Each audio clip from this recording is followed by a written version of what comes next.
Bom, aí a gente entra na Grécia propriamente dita. Né? A gente trabalha o período helênico aqui e o helenístico. Né?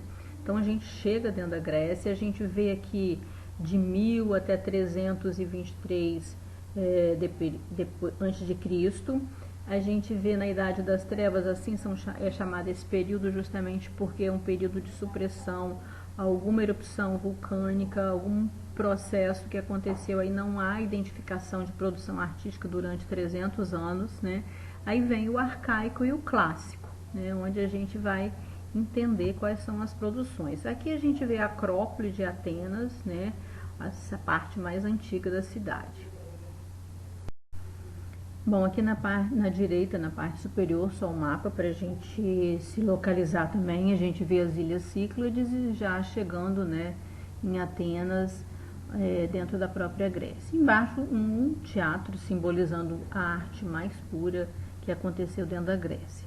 Bom, por que a gente estuda período pré-helênico, helênico, helenístico? Porque assim eram chamados os gregos, de helenos, porque era o povo derivado de Hélio, que era o Sol, porque era uma cultura totalmente diferente do que a gente estudou até agora, falando de Mesopotâmia, falando de Egito. Era um povo que tinha uma vida externa muito grande, ocupavam-se muito das atividades fora das casas, né? Ali a gente tinha uma natureza que se oferecia com uma riqueza muito grande, né? Trabalharam ali o início do pensamento, as questões filosóficas surgem aí dentro da Grécia. A gente vê também as questões de arte mais diretamente ligada à questão visual, a pintura, escultura, arquitetura, teatro, né? Os esportes, a gente sabe que aqui começaram as Olimpíadas, a questão dos ginásios, então praticavam muitos esportes, né? E isso refletia muito no seu corpo, era um corpo definido, com bastante musculatura, e isso era muito importante no período de guerra, era a máquina que se tinha para enfrentar, né, as grandes batalhas. Eram politeístas, né, acreditavam em vários deuses e praticavam muito, né, representando principalmente os grandes templos e as grandes esculturas. A busca pela perfeição, né, acho que aquela natureza que se oferecia com tanta beleza refletia muito na busca nas suas representações. Então sempre buscavam proporções matemáticas, chegam na proporção áurea, né? Fídias, um grande artista desse período, trabalhava com as proporções matemáticas, eles vão buscar a simetria e nunca estavam satisfeitos, porque quem busca a perfeição está sempre se transformando, né? Usavam a Acrópole, Acropolis, né? Acro, a parte mais alta da cidade, para colocar ali os templos mais importantes, os edifícios mais importantes da história da arte estão lá, né? Principalmente o Partenon, Ericteion, o Templo de Atena, né? A organização social é muito parecida com o que estudamos até hoje. Lá na ponta da pirâmide a gente tem a parte toda da nobreza, o rei, a gente tem os comerciantes que se tinham também um status importante dentro da sociedade, o próprio clero, né? A gente tem lá embaixo, né, escravos e povo, né? Muito das coisas que foram construídas na Grécia ainda pelo regime de escravos, né? O comércio era uma grande contribuição para as suas economias, né? E a gente tem algumas cidades importantes, Atenas, Esparta, Tebas, e aí a gente vê algumas diferenças, né? Assim, Esparta era conhecida como uma cidade mais de atividades militares, cedo os meninos já entravam para fazer todas as suas atividades na escola, tinham provas e assim era uma cidade que tinha uma participação muito grande na questão militar, inclusive as mulheres, né?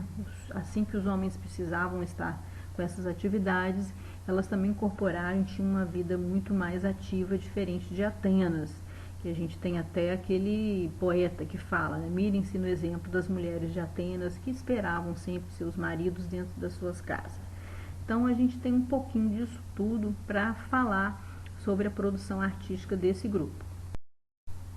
A gente inicia com a arquitetura do período arcaico clássico, né? A gente tem aqui um material que a gente já conhece, que é a pedra, o mármore, né? E eles trabalhavam com o elemento arquitetônico com o uso da coluna, né? e criam para a gente o que a gente chama de ordem arquitetônica. Uma ordem arquitetônica ela é formada pela base, né, a coluna e a cobertura de um edifício. O nome dessa ordem é dada pela aparência do capitel, que é a parte superior da coluna. Então a gente tem aqui um exemplo de um templo da ordem dórica, o Partenon, né, que é um dos templos mais conhecidos, como eu falei anteriormente, mais famosos da história da arte.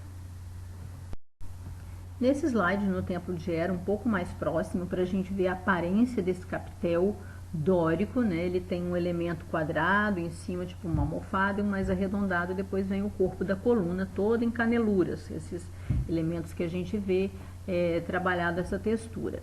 Um parênteses importante aqui para a gente falar que os edifícios, né, dos templos da ordem dórica, eles possuem colunas em toda a sua volta. Então, frente, lateral, fundos e outra lateral, todo contornado por colunas. E o grego, nessa busca pela perfeição, gostava muito da simetria. Então, a gente vai ter um número de colunas na frente sempre em número par, para ver um eixo central.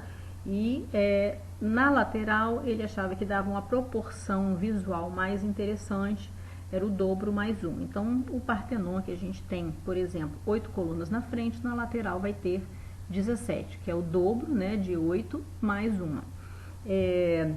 Essas colunas, esse material usado, né, sempre em pedra, e faz a característica maior para a gente, que é esse templo da ordem dórica. Aqui o Templo de Hera, um pouco mais afastado, para a gente ver o todo do edifício, né? São 6 colunas à frente, 13 na lateral, material pedra. Usavam a proporção, então o que eu tinha de medida na base, eu multiplicava 8 ou 9 vezes para dar o que eles entendiam de uma proporção ideal, equilibrada, harmônica, né? A gente tem que lembrar que esses edifícios eram morada dos deuses, então ele tem uma escala importante, bem maior do que a escala humana, os degraus, né, quase chegando a 1 metro entre um e o outro. Todo edifício ele tinha que ter esses degraus, eles não poderiam ser colados diretamente, né, no solo. Nesse croquis a gente vê a nossa segunda ordem arquitetônica, chamada de ordem jônica. A gente tem uma aparência da coluna, ela ganha uma base, né, e o capitel ele ganha as volutas, que são esses espirais que tem na lateral. Então ele vai ganhando uma certa um decorativismo maior, uma estética mais bem tratada, por assim dizer.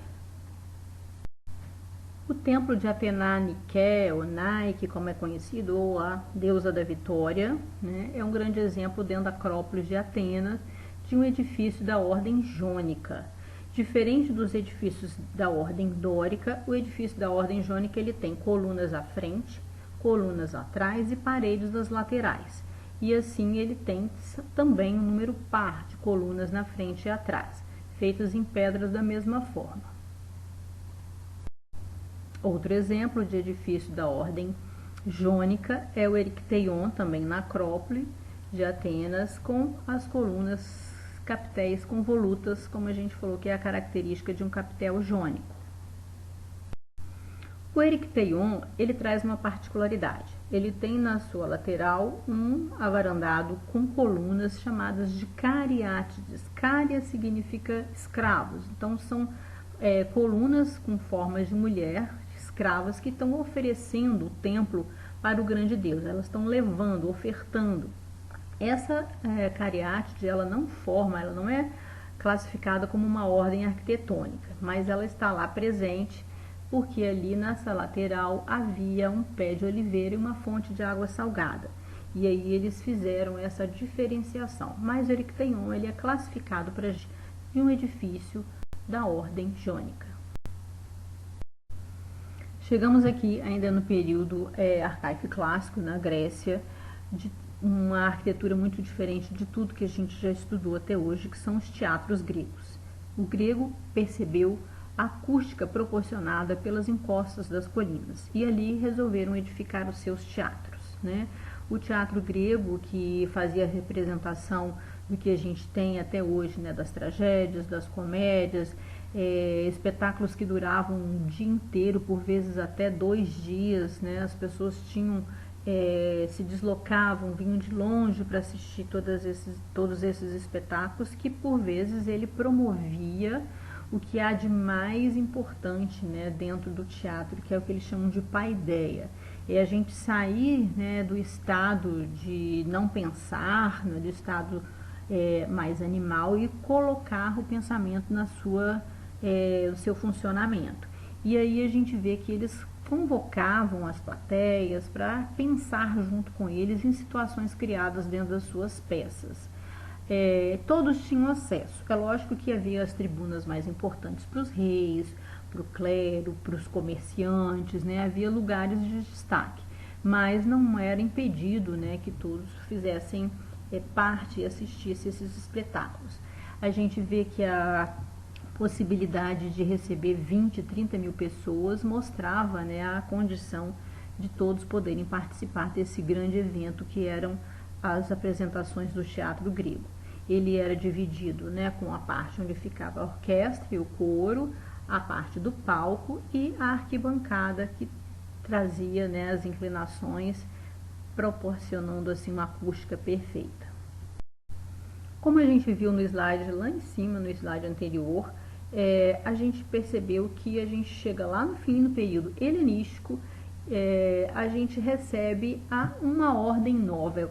É como quando a Grécia já está com um império forte, chamada Magna Grécia, né? Então eles acrescentam uma ordem arquitetônica chamada de Ordem Coríntia, e ela tem esse capitel todo trabalhado com volutas e algumas folhas de acanto. A folha de acanto é uma folha de uma palmeira típica do local. E aí eles acrescentam para a gente uma ordem nova chamada de Ordem Coríntia.